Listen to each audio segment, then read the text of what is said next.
Every thought and habit that you've nurtured this year has turned into something else. The question is, though, what are you harvesting now?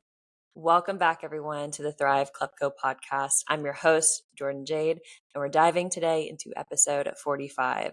The question is, what are you harvesting in your life right now? It's something I seem to always think about this time of year. Quite literally, we are now officially in November, which is crazy. This year is flying by very, very quickly. So I was thinking a lot of what is there to harvest right now? What is coming to fruition after the seeds have been planted over the course of this year? And there is the very literal sense of harvest and Thanksgiving and the fall and gathering, but really more so what we're talking about right now is using this seasonal cue as a way to observe your own growth and to observe what you've nurtured over the past few months, over the past year. Because every season that we go through, whether that is a quite literal calendar season or whether that's our own internal season of life, there's going to be a harvest at the end of that season of life. Every thought, habit, intention that we plant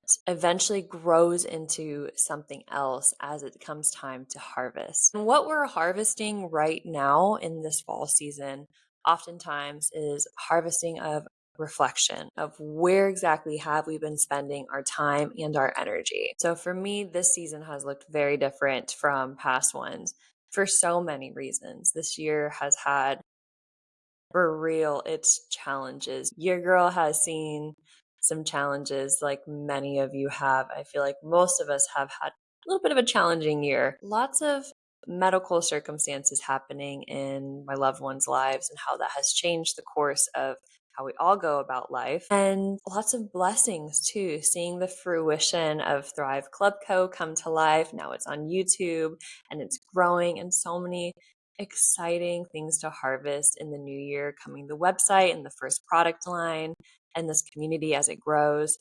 So there's been a lot of challenges and equal amounts of blessings. And what both of those for me have really shaped was how I am intentionally spending my time, where and with whom. And I feel already a little picky about who I enjoy spending time with and where I like my energy to be around.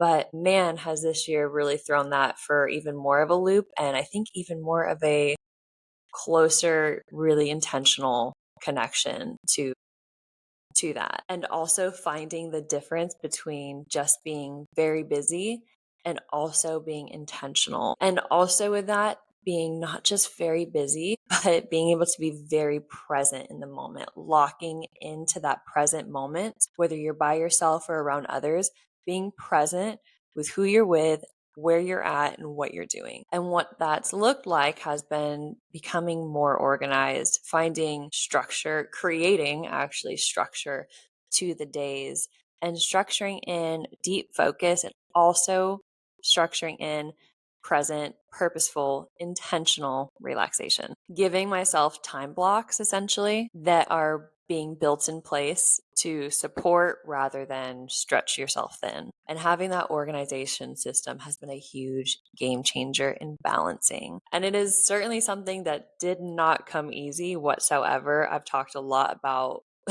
waking up earlier in recent podcasts. And if you've been listening along, you have definitely seen the progression of how I talk about that and the effects on your mind and your body and your day of waking up earlier, and also the challenges of what that really feels like. But nonetheless, that didn't come easy, but with obviously consistency over time and showing up for that, that has really, really shaped how those days are structured. They feel so much more full, especially now as there's a little less sunlight in the day, waking up and getting every ounce of that sunlight that you can before you start your day, before you go to work. Getting in that time has been really critical and imperative because for a while it felt almost impossible to be like this morning person who felt really good waking up. And it kind of sucked for a while trying to do that, or it felt discouraging. But I started small, just 10 minutes earlier in those increments until one morning pretty recently before the sun. And I loved who I was becoming and how my morning felt in that quiet time. So I sat and reflected on this topic and realized that's part of my harvest for this season. realizing that through all of the challenges that there was a way to create a balance and a system that felt both supportive and motivated while also feeling very nurturing and realizing what needed to be cared for. And I think one of the most underestimated things, which will inevitably have to be another podcast topic, is that there is so much peace that comes from structure. And it sounds ironic. It sounds like those two can't coexist, but I assure you that it truly does. There is so much clarity that comes from consistency. And there is so much joy that comes from showing up for your life on purpose with intention. And part of that balance and intentional mindset has really been helpful in balancing time with friends and the relationships that I want to nurture, because can't see everyone all the time for long periods of time, but it really makes the times that you do get to spend with people that you care about the most that much more meaningful, because when you don't have all of the time to share it, but it's impactful, it's meaningful, and it's being able to be fully present with them there. And those relationships now almost feel even more deeply connected because they're rooted in intentional connection versus constant contact. So, with all of that, all of the discipline, all of the peace, the deeper friendships, the organization, those are the fruits of the seed that I planted months ago in the making that I get to harvest now. And beyond all this being kind of feel good stuff, there is absolutely a neuroscience tie in and approach to it beyond just feeling good, but understanding the why and the reasoning behind it and what is going on inside of your mind. And when we tie this into neuroscience, there is something called the Reticular Activating System, the RAS for short. And in really simple terms, it's like the filter of your mind. It decides what information gets through based on what you give importance to. So it's like our brain's filter. And this also aligns with a very popular saying, where attention goes, energy flows. And in a book that I'm reading right now, actually by neuroscientist Daniel J. Siegel, he says, as it's more related to the neuroscience approach here, where attention goes, neural firing flows and neural connections grow. And that's where we see the beauty of neuroplasticity. And where we shift our focus, we have the power to bring our mindsets back and to see where we want to focus our attention on. What do we want to reap the benefits of for the harvest of this year? By shifting your focus or your perspective to gratitude, to clarity, to progress, your brain starts bringing more and more and more of that into your awareness. So it can kind of feel like as you are planting those seeds, it might be easier for the next round of seeds to plant for, not because it's necessarily less challenging or easier, but because your intention is now going to intentional places and you're repeating that process consistently. And that's what your mind, what your brain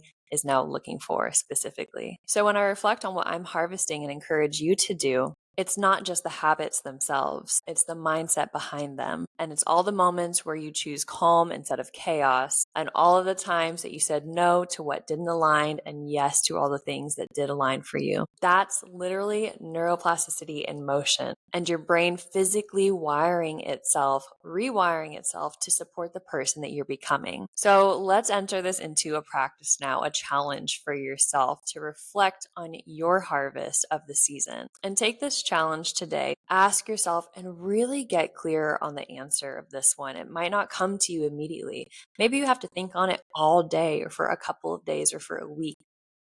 But I challenge you today to start the process and ask yourself, what am I harvesting in this season now? And not in a self critical way, but one of curiosity. We talked about that several podcasts ago, versus self criticism and curiosity, and the approach of how our brains respond better from a tone of curiousness rather than self criticism. Ask yourself what is growing in your life because you've been nurturing and supporting it. Maybe it's patience, maybe it's boundaries, especially as we're entering into the holiday season with families. Maybe it's peace or a new level of consistency for yourself.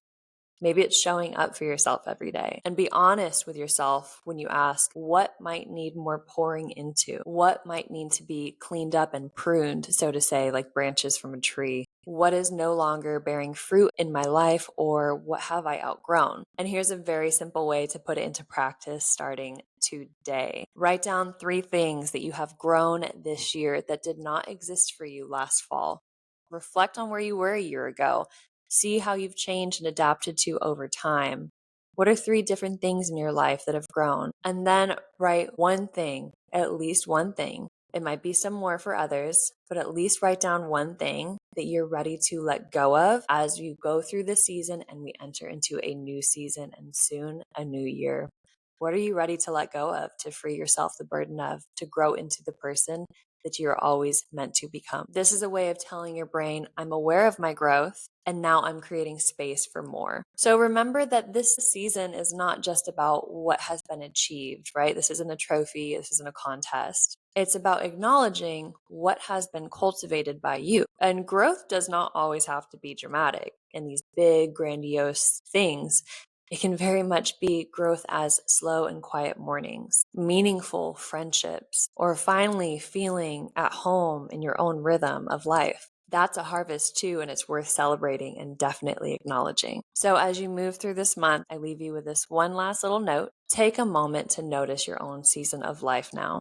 This is the one that you've been patiently growing into over time. And thank you so much for listening in today to the Thrive Club Co. podcast. It has been a pleasure talking all things healing, growth, and neuroscience with you, and where transformation becomes your lifestyle. Please follow us and subscribe on here to stay tuned for all of the exciting new updates ahead. And leave a comment, question, or what you want to hear in the next podcast down below.